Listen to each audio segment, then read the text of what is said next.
My name is Caroline Mays. I am 46 years old.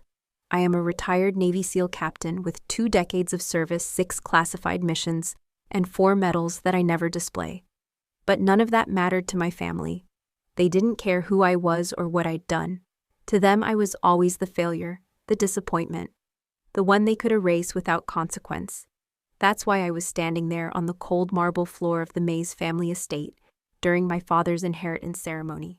A ceremony where my name wasn't even mentioned. I wasn't invited. I wasn't supposed to be there. But I came anyway. The room was heavy with perfume pearls and polished shoes. The air smelled of money and old lies. My mother, Evelyn, sat at the front, chin raised like a queen presiding over her kingdom. My 3 brothers, James, Richard, and Patrick, stood behind her, perfectly tailored, perfectly composed, perfectly fake. I stood alone in the back. No name tag, no seat. They thought they'd erased me, just like they'd erased my name from the new will they drafted after my father passed. They thought I would stay silent. They were wrong. Just as the family attorney finished reading the final lines, his voice smooth, rehearsed, dripping with pretense, something shifted. At first it was just the sound of footsteps, measured, precise, echoing across the marble like a heartbeat. 12 men dressed in sharp civilian suits entered through the grand doors, their movements synchronized, effortless. They parted the crowd without saying a word. The room fell into a hush so deep you could hear breath catching in throats. My family's eyes locked, frozen, speechless.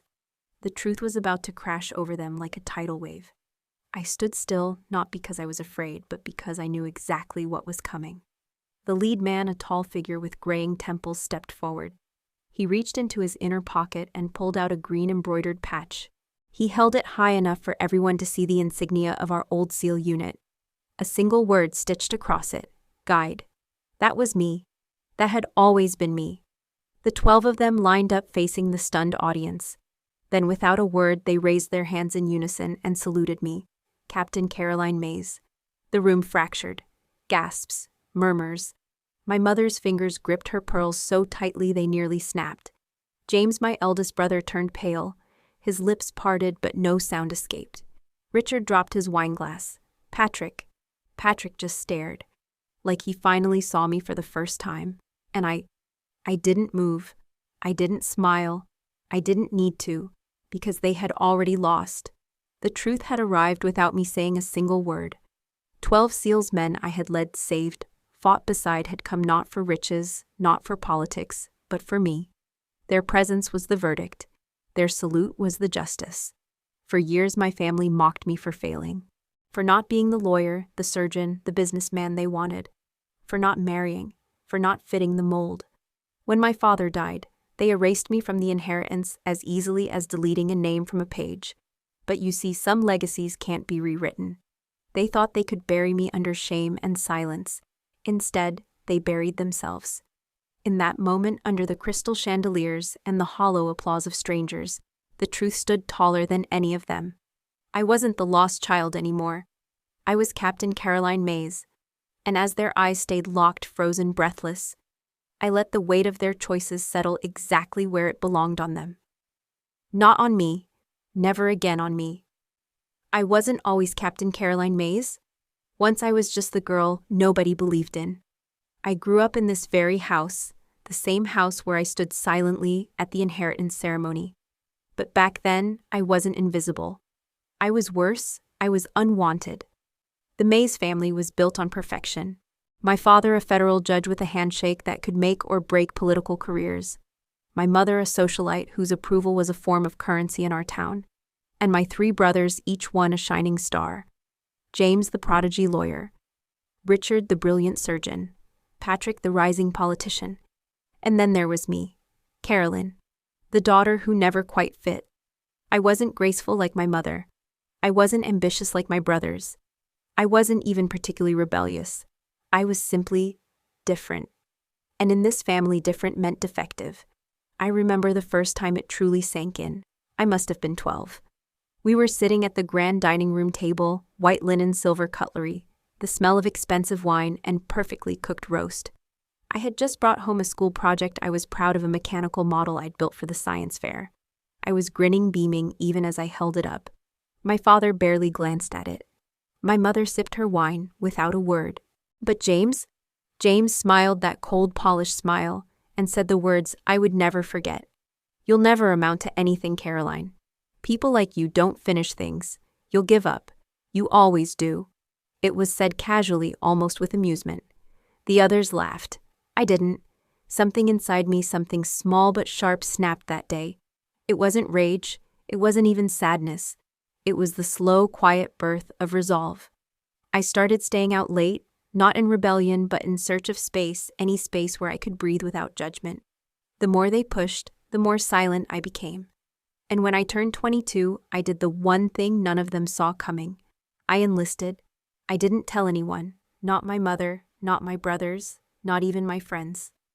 I packed a single duffel bag, left a short note on the kitchen counter, and vanished before sunrise. I still remember the way the house looked that morning. Lights off, windows dark, the air heavy with old furniture polish and cold marble floors. I didn't take anything but the clothes on my back and the determination in my chest. As I stepped out the front door for what I thought was the last time, I paused. And there he was, my father, standing at the top of the stairs in his old bathrobe, one hand resting on the banister. We locked eyes. For a split second, just a flicker, his usual stone expression faltered. He didn't speak. He didn't stop me. But something passed between us, something I still can't name. It wasn't love. It wasn't approval. But it wasn't hate. Maybe it was the first and only time he saw me as I was, not as the failure everyone claimed, but as someone who had already chosen her own path. And then I was gone. The first weeks in the Navy nearly broke me. The physical strain, the mental exhaustion, the endless drills, none of it came easily. But I stayed. I kept going. Every time I wanted to quit, I heard my brother's voice in my head, "You'll never amount to anything." And I kept proving him wrong, again and again. I learned to run until my legs gave out. I learned to shoot until my hands bled. I learned to lead when no one else would. And somewhere along the way, the girl who could never finish anything became the woman others followed into the darkest corners of the world. But deep down, no matter how far I went, the weight of those words never fully left me. That's what no one tells you about family scars. They heal, but they never vanish. So when I stood years later back in that house, erased from the inheritance, erased from the family, I wasn't surprised. I was prepared. Because I had already lived a lifetime outside their shadow. And I knew this time they wouldn't be the ones to define me. The truth is, I wasn't born a leader. I became 1 inch by inch, breath by breath, over years that most people will never understand. Military life doesn't reward potential. It rewards endurance. My first day at boot camp stripped me bare, not just physically, but mentally. I wasn't the strongest. I wasn't the fastest. But I learned something early that would shape everything that followed. I could suffer longer than most. And that was enough to survive. The first few months were pure attrition. Every morning before sunrise, we ran until our lungs burned and our legs failed. We were broken down, torn apart in ways you can't fully explain, only to be built back up into something harder, something sharper. I learned to push past exhaustion, past fear, past doubt. I still remember the first time someone called me sir, by mistake. I didn't correct them. I wasn't offended. I just kept going. Promotion after promotion came, not because I was the best, but because I never quit. I showed up, every time. Rain, heat, sand, blood, it didn't matter. Somewhere along the way, I stopped counting the medals. I stopped caring about commendations. The people who mattered weren't the ones handing out ribbons. They were the ones who stood beside me when the bullets were real, when the plans fell apart, when it was down to instinct and grit. That's how I met them. The 12. We weren't a team by assignment. We became one by necessity. I can't tell you their real names. Not because I don't trust you, but because those names belong to another life. One we don't speak of outside secured walls. I can tell you this: we were sent on a mission that was never supposed to exist. A black operation so deep, it didn't officially happen. The kind of mission where you know going in that you might not come back. And most of us nearly didn't. We were deep in hostile territory when everything unraveled. When the intel proved false, the extraction failed, and command radioed in the 2 words you never want to hear. Abort mission. But we couldn't. Not without leaving people behind. And I, still only a lieutenant, then made the call that others wouldn't. We stayed. I led them through 5 days of chaos. No sleep, no supply lines, no backup. Just 12 soldiers running on adrenaline and whatever scraps of hope we could find in the dirt. I made mistakes, I'll admit that. I was too cautious when I should have moved faster. I pushed too hard when I should have pulled back, but we survived. Barely. I carried 2 of them on my back through the last mile of desert. I stitched one man's leg shut with my own hands under cover of night. We crossed the border bruised, broken, half-starved, but alive. When we made it back, there were no parades, no cameras. Just debriefings in cold gray rooms and a classified file stamped with the words, "Never to be disclosed." But something happened in the silence that followed. One by one, each of those 12 men, without coordination, without discussion, started calling me captain even before the promotion was official. It wasn't about rank. It wasn't about protocol. It was about trust. They said I was the guide, the one who could see the path when no one else could, the one who wouldn't leave them behind no matter what. They gave me a patched dark green canvas stitched by hand. Just one word guide. I kept it in my glove box for years. We drifted apart after that mission. Some retired, some moved to other units. Some never spoke of it again. But the bond remained. We made a promise that didn't need words. If one of us ever called, the others would come, without question, without hesitation. That's how I became who I am. Not because I was chosen, but because I refused to be erased. I didn't hear about my father's death from my family. I heard it from Mrs. Jenkins, the woman who lived 3 houses down from the Mays estate. A woman who used to slip me cookies when I was a child and whisper, "You're not like them, sweetheart," when no one else was listening. She called me one cold morning. Her voice was soft, careful, the way people speak when they don't know if you'll break. "Caroline," she said, "I thought you should know. Your father passed last night." I didn't speak for several seconds. I let the silence fill the space between us, and in that space something inside me cracked, but didn't shatter. No one from my family had called. No one had written. No one had thought I deserved to know. I thanked her, hung up, and sat still in my kitchen hands, wrapped around a chipped coffee mug I wasn't drinking from. Grief didn't come the way I expected. It wasn't loud. It wasn't hot. It was quiet. Cold. A familiar weight pressing into my bones, the same weight I'd carried since the day I left that house behind. I didn't fly home for the funeral. I wasn't invited. In fact, I learned weeks later there wasn't much of a funeral to begin with. Just a small, controlled gathering of faces that looked the part. But the real shock came later. I received a letter. Not from my family, of course, but from my father's old attorney. Someone who, for reasons I still don't fully understand, decided I deserved to see the original will. A will my father had signed 8 months before his death. A will where my name was there, clear, undeniable, not for wealth, not for properties, but for something else. He left me the Mays Foundation. It wasn't much by our family's obscene standards. Just a modest charitable fund my father had started quietly, without my mother's knowledge. Its mission was simple: to provide educational support for children of veterans, something he never cared about while he was alive, but perhaps he had tried in the end to right at least one wrong, in his own way. He had named me as its sole trustee. But when I searched public records, when I looked through legal filings and public notices, my name was nowhere, gone, erased. In its place, my eldest brother, James. I knew immediately what had happened. The will had been changed, quietly, efficiently.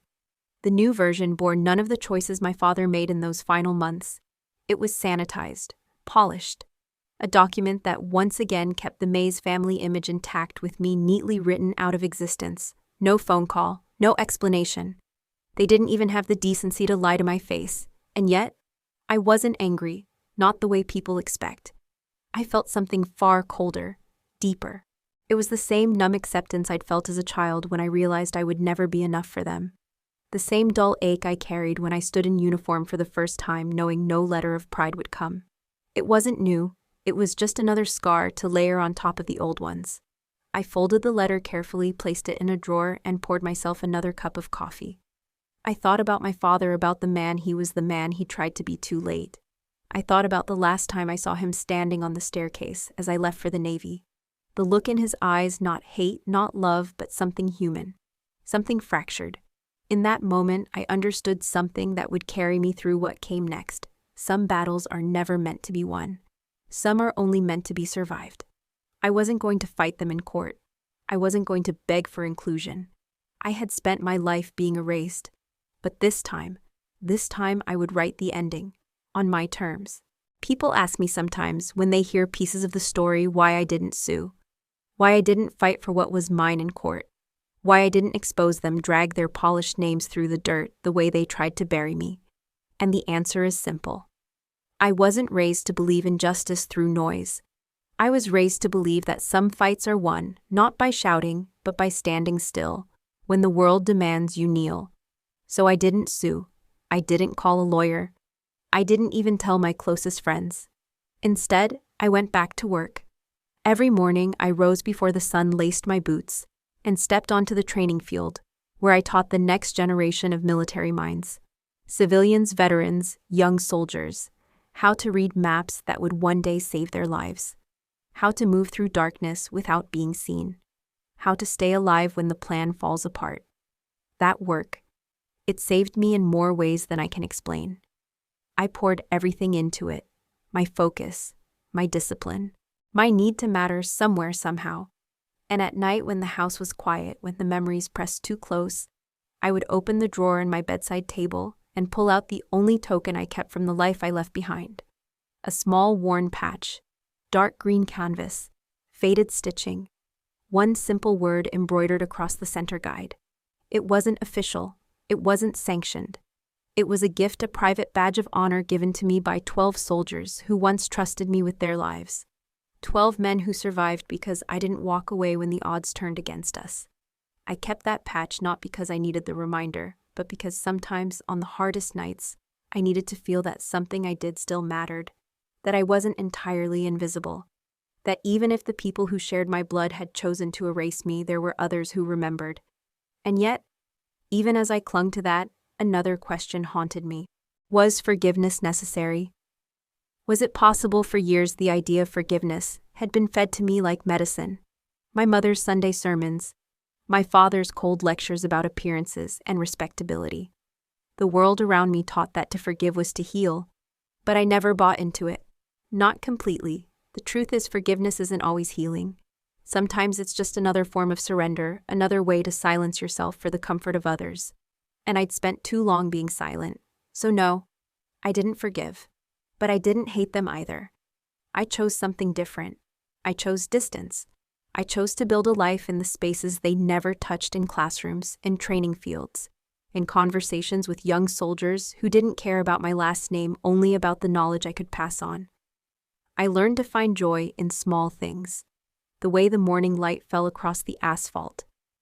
The steady rhythm of breath and footsteps during a training run. The quiet satisfaction of teaching someone how to survive, how to truly survive, not just in combat, but in life. That became enough for me, for a while. But deep down, even in those moments, I knew the story wasn't finished. I knew sooner or later the past would come calling, and when it did, I wouldn't be able to hide behind silence. The question wasn't whether the reckoning would come. The question was, when it did, who would I choose to be? Would I become like them, bitter, vengeful, small? Or would I find a way to rise above without disappearing again? That thought lived in the back of my mind every time I touched the guide patch, every time I traced the stitching with my thumb. It wasn't about medals, it wasn't about revenge, it was about dignity. It was about standing my ground, not because anyone handed me permission, but because I had earned the right to exist fully and visibly on my own terms. I didn't know then how close that choice was, how soon the call would come, but I felt it. Somewhere deep in my bones, the quiet before the storm, the weight of something inevitable, and when it came, I would be ready. The call came on a Wednesday. I remember because I had just finished teaching a navigation course at the training center. My boots were still dusty, my hands still stained with engine grease from the broken-down Jeep I'd fixed the night before. The number on the screen wasn't saved in my contacts, but I answered anyway. Old habits die hard. There was a brief pause, then a voice I hadn't heard in over a decade, gravelly, low, familiar in the way only battlefield voices can be. Captain Mays. I froze. The name hit me square in the chest. No one called me that anymore, not here, not in the quiet life I'd built. "Who is this?" I asked softly, though I already knew. "Hartley," he said. "From Foxtrot 6. I sat down without meaning to. My legs just gave way. I hadn't heard his name since the mission that nearly killed us all. Since the day I carried him across sand, while bullets cracked the air above us. Since the day he gave me that patch and called me guide. We exchanged no small talk. Men like Hartley don't call for casual reasons. "I'm sorry to bring this to you," he said, his voice steady. But we heard. Heard what I asked, though, something in me already braced for it. "About your father, about the will, about the ceremony. Word gets around." I didn't reply. "It wasn't in the papers," he continued. "We heard through Tucker. Remember him? He's back in your old town, runs a security firm now. He caught wind of it." I let out a slow breath, closing my eyes. Of course it had made its way back to them. Of course the whispers that had followed me all my life would eventually circle back to the only men who never once looked at me like I was less. "We just wanted you to know," Hartley said, pausing like the next words mattered more than the breath in his lungs. "We're here." I stayed silent. "Look, Captain," he said, voice softening. "You saved us. You led us when no one else would. We came back alive because you refused to leave us. We've never forgotten that. And we won't stand by while they erase you." My throat tightened. Not from emotion, at least not the kind people write in movies, but from something deeper. Something bone deep. The kind of loyalty that time and distance can't kill. "I don't want revenge," I said finally. My voice flat but honest. "That's not who I am." "We know," he replied gently. "We're not offering revenge. We're offering presence." The word hit harder than I expected. Presence. I realized then how long I had been alone. How many years had passed since anyone had stood beside me without an agenda, without pretense. I ran my thumb along the edge of the guide patch in my pocket. I hadn't touched it in weeks, but somehow my fingers found it like muscle memory. "I don't need to be saved," I murmured. "No," Hartley agreed. "But sometimes people need to witness the truth, even if the truth makes them uncomfortable." I thought of my family, of their polished smiles, their polite cruelty. The way they could stand on a stage and rewrite history without blinking. I didn't need their acceptance. I didn't need their apology. But I needed the truth to stand, to breathe, to exist in the open if only once. And for the first time in years, I allowed the possibility that maybe I didn't have to carry the weight of that alone. When I asked quietly, 2 weeks, he said, "We'll be there." We didn't say goodbye. There was no need. When the call ended, I sat still for a long time. The house around me silent, the afternoon sun catching dust in the air. I wasn't angry. I wasn't vengeful. But I was done letting other people write my story. And when the time came, I would walk into that ceremony, not with the intention to destroy, but with the intention to reveal. To let the truth speak for itself, no matter what it cost. 2 weeks later, I came back to the town that never quite let me go. I didn't call ahead. I didn't send word. I didn't need to. In places like this, news travels faster than footsteps. I drove myself. Same old truck, same worn boots, no uniform, no insignia, just me. The streets looked almost identical to the day I left years ago. Maple trees casting long shadows across cracked sidewalks, the same brick storefronts lining Main Street. The same lazy afternoon quiet that made time feel slower here. But it wasn't the place that had changed. It was me. I pulled up outside the old diner on Hawthorne Avenue, the kind of place where I'd once poured coffee for minimum wage while studying mechanics at night. I sat there in the parking lot for a moment, engine idling, watching people come and go. No one noticed me at first. That's the thing about small towns, they remember everything, but they pretend to forget. They carry stories like stones in their pockets, too heavy to throw away, but too inconvenient to hold in the open. I stepped out of the truck, adjusting the collar of my jacket. The wind was sharp, the air tinged with the faint smell of pine and old wood smoke. The first face I recognized was Mr. Davis, the former postmaster, now clearly retired, leaning on a cane as he crossed the street. His eyes flickered toward me, narrowed slightly, then moved on. "Pretend you don't see. Pretend you don't remember." I kept walking. At the corner, 2 women I vaguely recognized from my school days stood outside the florist's, deep in conversation. One of them, the taller one, caught sight of me mid-sentence. Her words stumbled. Her hand paused mid-air. For a second, her eyes locked on mine, and I knew she remembered. I could almost hear the wheels turning behind her polite, strained smile. Is that her? Is that Caroline? Didn't she leave? Didn't she fail? Didn't her family? I gave her a single nod, small, controlled. The kind of acknowledgement you offer to people who once looked through you. She said nothing. I said nothing. I passed by the bakery, the pharmacy, the law offices, each one a postcard from a life I'd abandoned. Some of the storefronts had changed, but most hadn't. This town doesn't change. It endures, it swallows, it buries. I stopped by the park where I used to sit on the swings as a girl, back when I still believed there was space for me in this place. The park was empty now, just the wind in the trees, and the distant sound of a church bell marking the hour. I thought of my father, of the man who had, in his own broken way, tried to make something right before it was too late. I thought of my brothers, the polished lies they would tell, the curated smiles they would wear, the ceremony they would perform without ever once acknowledging the fracture beneath their feet. And I thought of the 12 men who were already somewhere nearby, men who had no stake in this town, no reason to come, except me, except loyalty, except the weight of things that matter. I took a breath, slow and steady.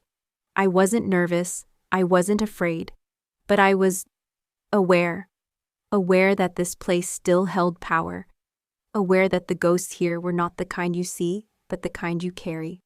By the time I reached the steps of the old city hall, the sun had dipped low enough to cast the streets in gold. I paused at the threshold, one hand resting on the iron rail, and I let myself feel it just for a moment, the pull of old stories, old wounds, old selves. Then I stepped forward, one foot, then the next.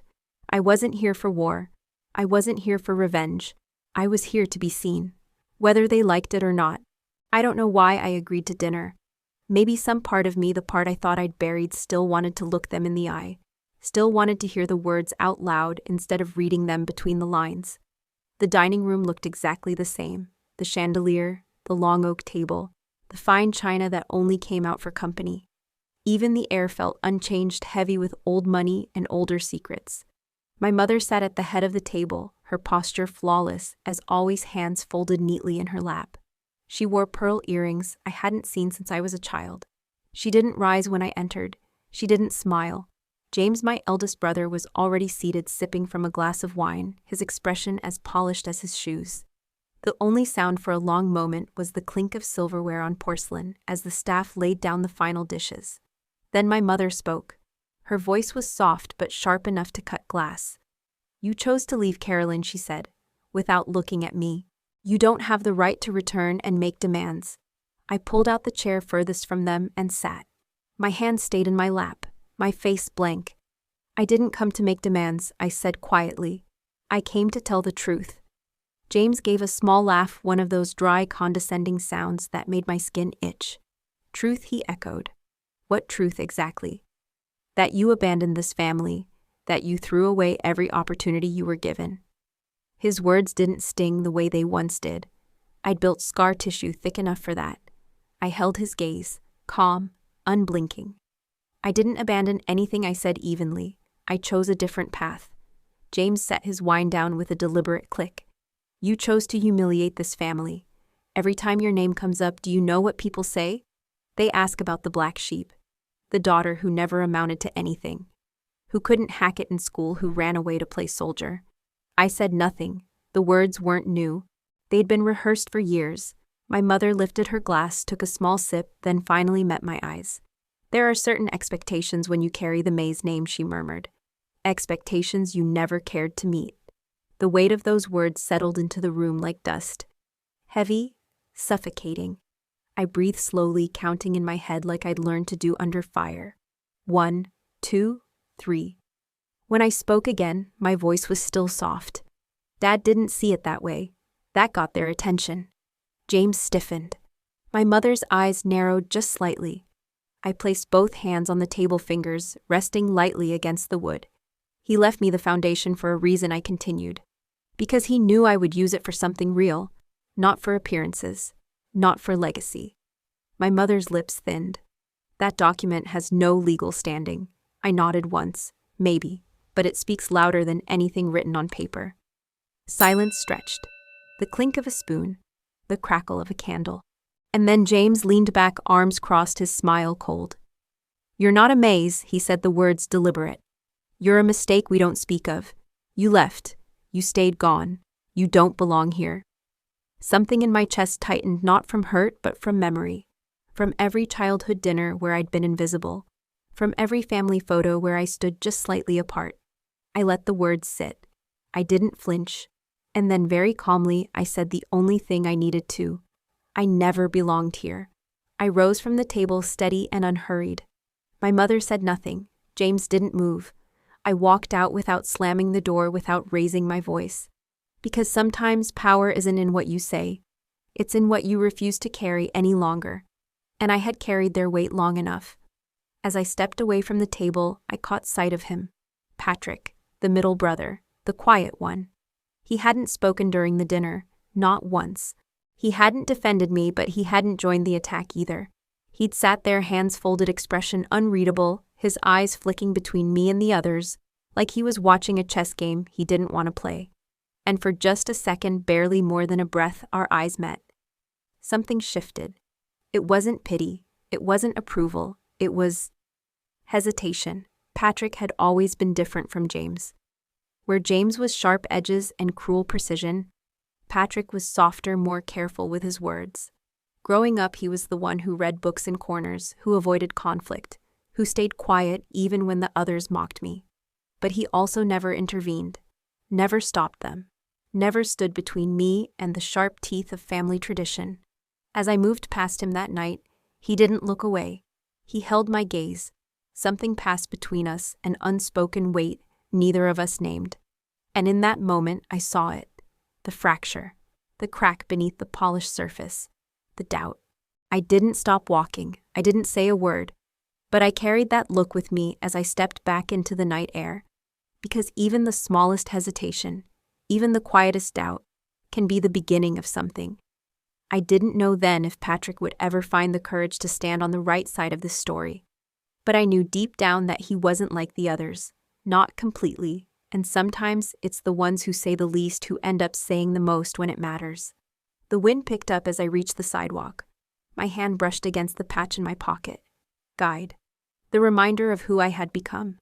And somewhere behind me in the windows of that old house, I knew at least one pair of eyes was still watching, still questioning, still not finished. The inheritance ceremony was held in the grand hall of the Mays Foundation building. A structure funded, designed, and named for the very man whose legacy they were now rewriting. I arrived alone. No one greeted me at the door. No usher offered me a program. I was just another face in the crowd, unacknowledged, uninvited, unseen. And yet, I was more present than any of them. They had reserved seats for donors, board members, local politicians. The first 3 rows were filled with faces that meant nothing to me. People who had never known my father, not really. And then there was my family. My mother sat in the front row, draped in navy silk diamonds, catching the light. James stood beside the podium, perfectly rehearsed. Richard, ever the surgeon, adjusted his cufflinks with mechanical precision. Patrick sat further down, still silent, still unreadable. I was placed in the back. They didn't need to say it out loud. The message was clear in every deliberate omission. Every polite half-smile from the staff. I didn't belong. I sat quietly, hands folded, eyes steady on the stage. My breathing slow, my heart calm. This was not new. This was who they had always been. James stepped up to the microphone first. He spoke of family values, of tradition, of the importance of giving back a legacy, he called it, that stretched through generations of the Mays name. I almost laughed. His voice was smooth, rich, with artificial warmth. He told stories that never happened. Painted my father as a visionary, a community leader, a man of unwavering principles. Not once did he mention the truth. Not once did he mention the foundation's original purpose. My father's quiet wish to serve the children of veterans, to honor lives like mine. I felt no anger, just that familiar cold detachment. I watched my mother dab her eyes delicately with a handkerchief, the perfect performance. The audience murmured their approval, their soft claps polite and oblivious. When the new trustee announcement came, there was no surprise. James again. Of course. The papers had already been signed. The ceremony was nothing but formality, a chance to display control. To rewrite the narrative, I sat there in the last row, anonymous, stripped of name, of blood, of place. But I wasn't small. I wasn't broken. I was awake. My fingers brushed the patch in my pocket without thinking. Guide. The weight of it grounded me sharp against the soft fabric of my coat.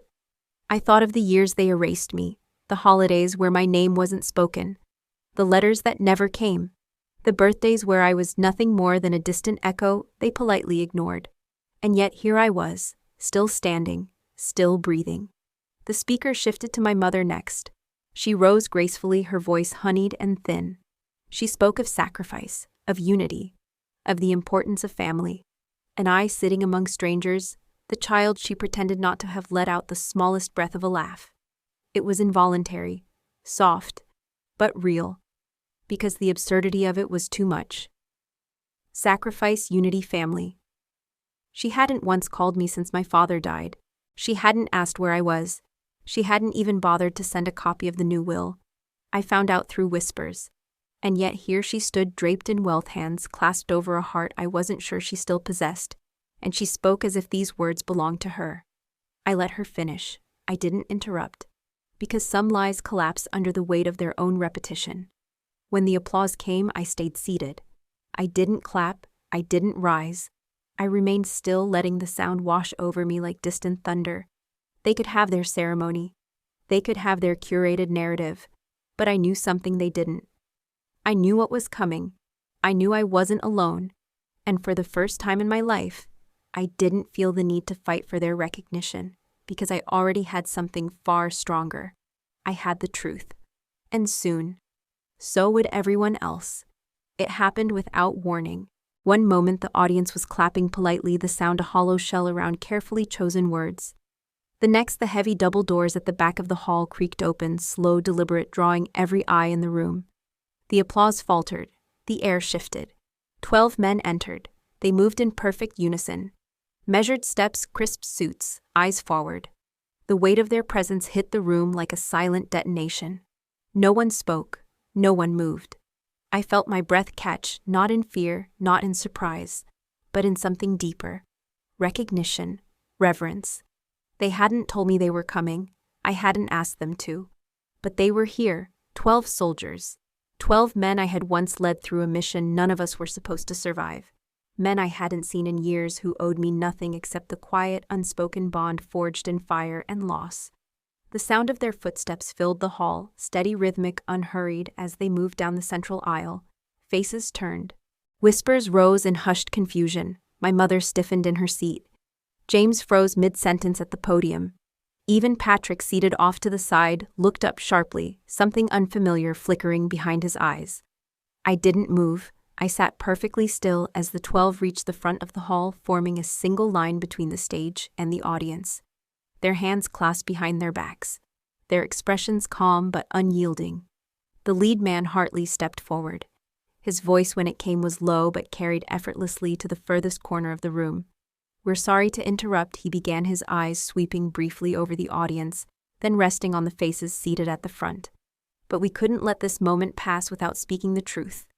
James found his voice first. "Excuse me," he stammered, his composure cracking. Who are you? What is the meaning of this?" Hartley didn't flinch. "We're here," he said steadily, to correct the record. He reached into his pocket and pulled out something small, familiar. A patch, dark green canvas, the same as mine. He held it up for all to see. "One word," he said softly. "Guide." The room held its breath. "This woman," he continued, turning slightly to gesture toward me, "is not the person you've tried to erase. She is the reason 12 men stand here today alive. She led us. She carried us. She refused to leave us behind when the odds were impossible." His voice didn't rise. He didn't need to shout. He was stating facts, undeniable. "We came here," Hartley said, "because she is more than the daughter you ignored, more than the soldier you dismissed. She is our captain, and to us she will always be the legacy that matters." A ripple moved through the room, small gasps, shifts in posture, the kind of discomfort that comes when carefully built illusions start to crack. I sat motionless. I felt the weight of every eye on me, some confused, some curious, some ashamed. I didn't lower my gaze. I didn't look away. For once I let the truth stand without stepping forward to defend it. Hartley lowered the patch, then in perfect unison, all 12 men raised their right hands and saluted. The breath seemed to leave the room. Even my mother, ever composed, ever cold, looked pale. Her hands tightened around her clutch, the mask of indifference slipping just slightly. James said nothing. Patrick's eyes stayed on me. Not the men. Me. And something shifted. Something I couldn't name yet but felt. The salute held for 3 full seconds. Then wordlessly, the men lowered their hands and stepped back. No fanfare, no theatrics, just quiet presence, unshakable. The ceremony, such as it was broken, the facade fractured. And as the silence stretched, I let the smallest smile touch the corner of my mouth. Not one of triumph, not one of revenge, but one of something far rarer. Vindication. They could take my name off a will. They could write me out of photographs, but they couldn't rewrite this, not anymore. For a moment the room didn't move. The 12 seals lowered their hands, stepping back into quiet formation. The ceremony was broken, fractured by the weight of something none of them had expected: the truth. Then the reactions began. It started small. A single clap, soft, hesitant.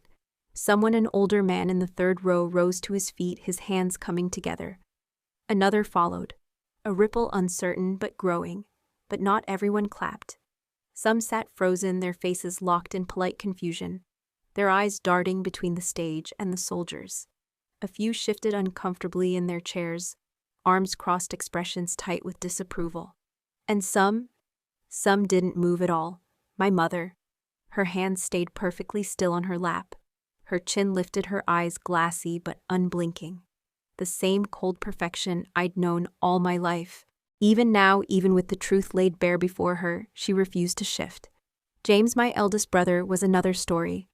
I saw the fury beneath the surface, the tight jaw, the clenched fists, the desperate need to regain control, to restore the narrative, to push me back into the silence where he thought I belonged. But he said nothing, because there was nothing left to say.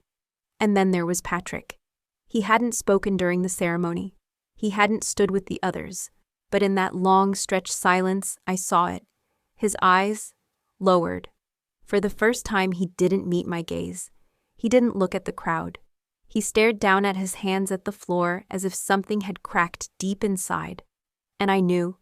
He wasn't proud of me. Not yet. But he was ashamed of them. That was the beginning. The murmurs rose. Some whispered. Some applauded. Some sat stiff, their faces masks of confusion, discomfort, disbelief. The hall became a collage of divided reactions. No one quite knew what to do. I remained in my seat. I didn't rise. I let the chaos unfold without moving a muscle. Because sometimes the hardest thing to do is simply stay. To hold your ground when the world wants you to disappear. I breathed. Slow. Steady. The weight of the moment settled over me, not heavy but strangely light. And for the first time I felt it in my bones. I wasn't the one who was lost. They were. The master of ceremonies cleared his throat awkwardly, his hands trembling slightly as he fumbled with the microphone. Perhaps Miss Mays would like to say a few words. He offered, his voice thin, brittle, with discomfort. Heads turned. Eyes shifted. I felt the weight of the room pivot toward me. I rose slowly. I didn't take the microphone. I didn't need to. I stepped forward, measured, unhurried, until I stood at the edge of the front row facing them. My mother, James, Patrick, the audience of strangers. And then I spoke. My voice was soft, but it carried. Years of command training made sure of that. I'm not here to take anything from you, I said. I'm not here for money, or titles, or apologies. My hands stayed at my sides. I'm here because the truth matters, I continued. Because some stories deserve to be heard even when they're inconvenient, even when they're uncomfortable. The hall was silent. I let the stillness settle before I spoke again. I don't need a seat in your will, I said, my eyes steady on my mother. I don't need a place at your table. All I've ever wanted then and now is for you to see me. I let the words breathe. To see me as I am. Not as you wish I were. Not as you pretend I never existed. Just as I am. For a moment, no one moved. And then from somewhere in the middle rows, a small voice broke the silence. Who is she, Mommy? A child? A boy? No older than 6. His voice was curious, pure, in the way only children can be. The mother beside him hesitated. Then softly she answered. She's who we should all try to be. The words settled over the hall like a whisper of wind. Something shifted. Somewhere in the back, a woman stood slowly, placing one hand over her heart. Another followed. Then another. Not everyone, not all, but enough. I didn't cry, I didn't smile. I simply nodded once and stepped back. The ceremony, if it could still be called that, continued without me, but the balance had already shifted. The story had changed. And when I sat down again, I felt the faintest brush of warmth in my chest, something I hadn't felt in a long, long time. Not victory, not revenge, something gentler, a kind of peace. The child in the audience looked back once more, his small face bright with curiosity. And I thought, let that be the legacy, not the lies, not the wealth, but the quiet courage to stand when it matters, even if you stand alone. I left the ceremony the same way I arrived, quietly. No one stopped me. No one called my name. The applause had faded into uneasy murmurs, the crowd splintering into awkward conversations and forced smiles. But none of it mattered.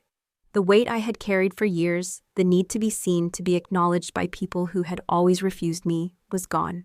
I didn't need their validation anymore. The cold evening air greeted me as I stepped outside. The sky had shifted to deep indigo, and the wind carried the scent of pine and distant wood smoke. For a moment, I simply stood there, breathing steady still.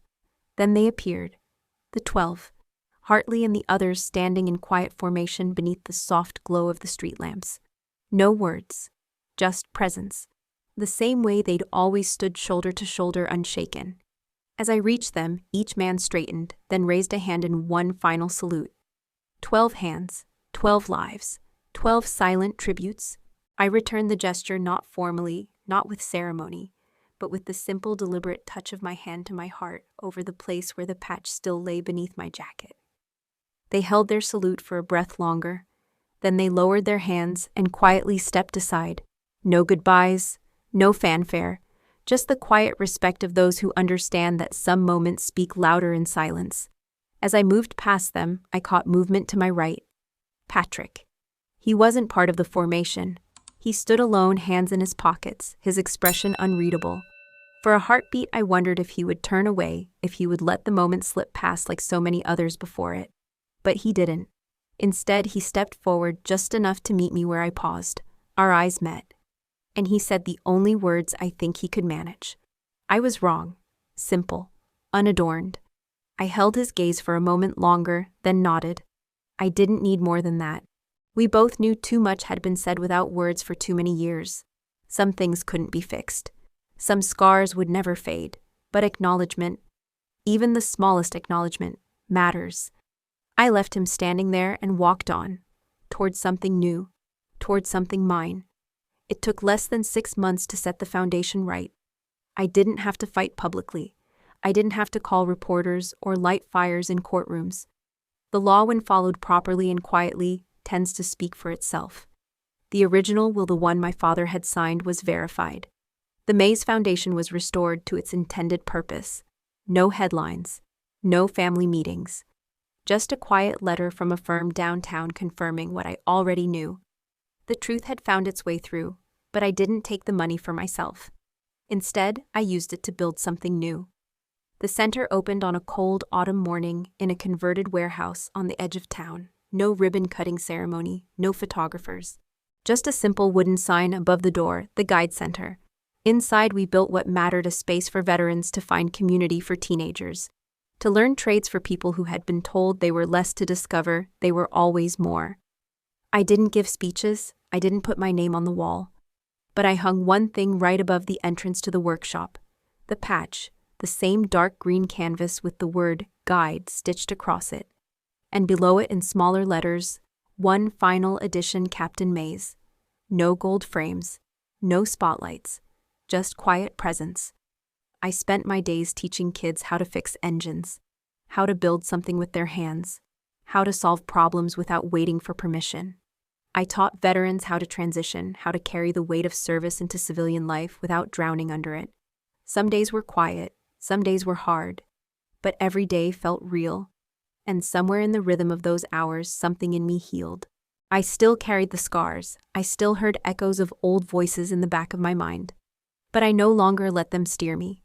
One afternoon, as I was helping a teenage boy rebuild a rusted carburetor, he looked up and asked without pretense, without judgment, "Were you really a captain?" I smiled, wiping grease from my hands.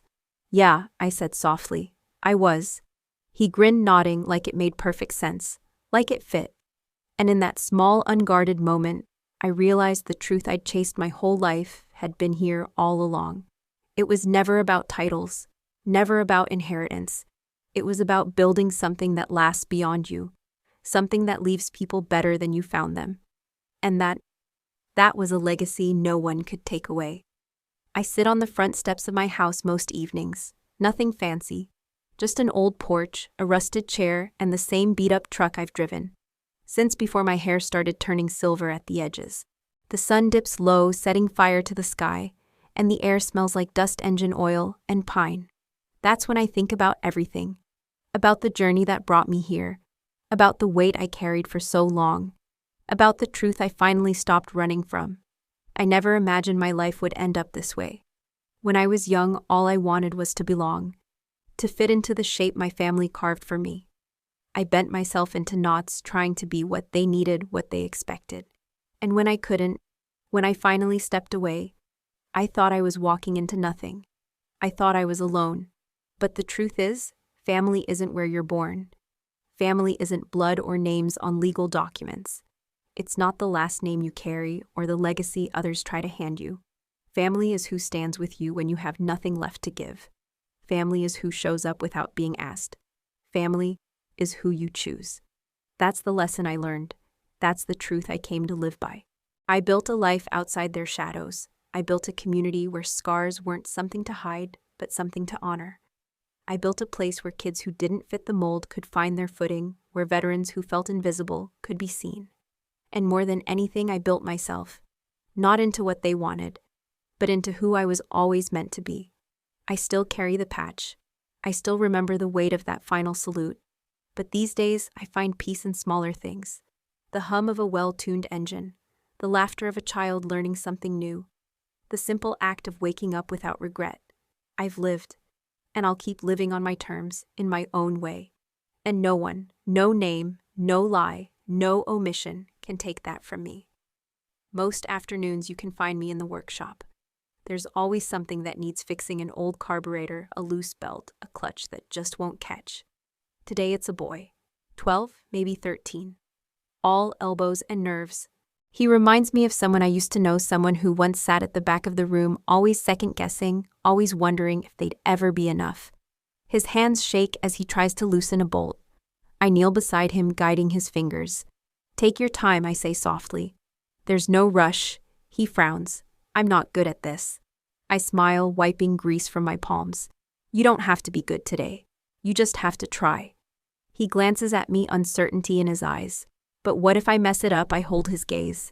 "Kid," I say gently, "no one, not a single person, has the right to tell you what you can or can't do. Not me, not your parents, not anyone." I let the words settle. Fixing things, I continue, starts with believing you can. His hands steady. Little by little the bolt turns. I don't need to say more. Because the truth, real truth, doesn't come from speeches. It comes from presence, from showing up, from quiet moments like this. When he finishes, he looks up at me, grinning. I nod. "Told you." And for a heartbeat, the weight I carried all those years feels lighter. When the day ends and the tools are put away, I return to the house. There's a letter waiting for me, no return address. Handwritten, careful. I know who it's from before I even open it. My mother's handwriting is unmistakable. I sit down, fingers tracing the edges of the envelope. For a long moment, I consider not opening it, leaving it sealed, untouched. But in the end, I do.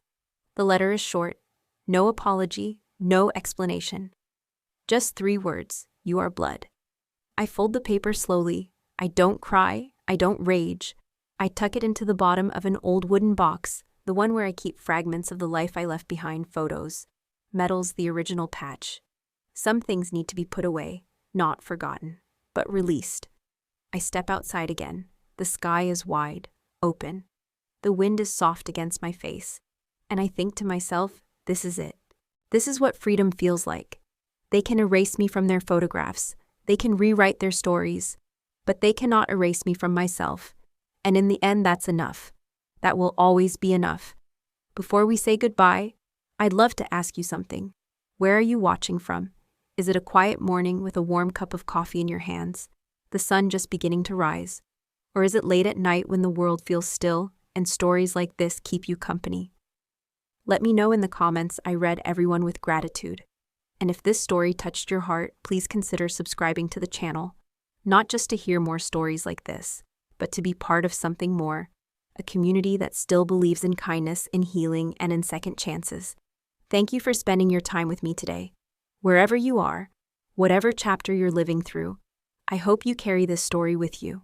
I hope you remember sometimes the miracle doesn't knock on your door. Sometimes it waits, quietly, patiently, until you're ready to open your heart. Take care of yourself, and I'll see you in the next story. Description: what happens when a forgotten soldier erased from her family's legacy decides to reclaim her place? Not through revenge, but through quiet strength.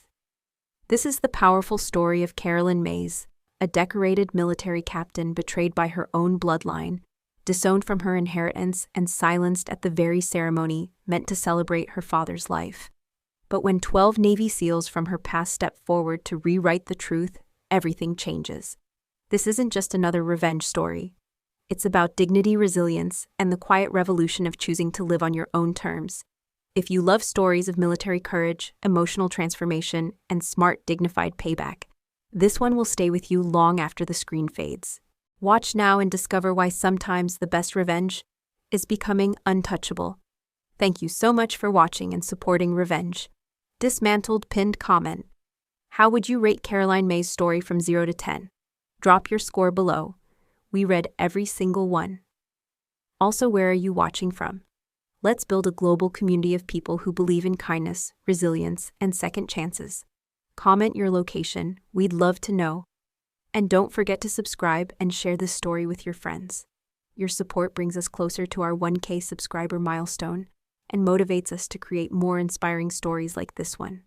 Thank you for being part of Revenge Dismantled, where stories of quiet strength and dignity always find a voice.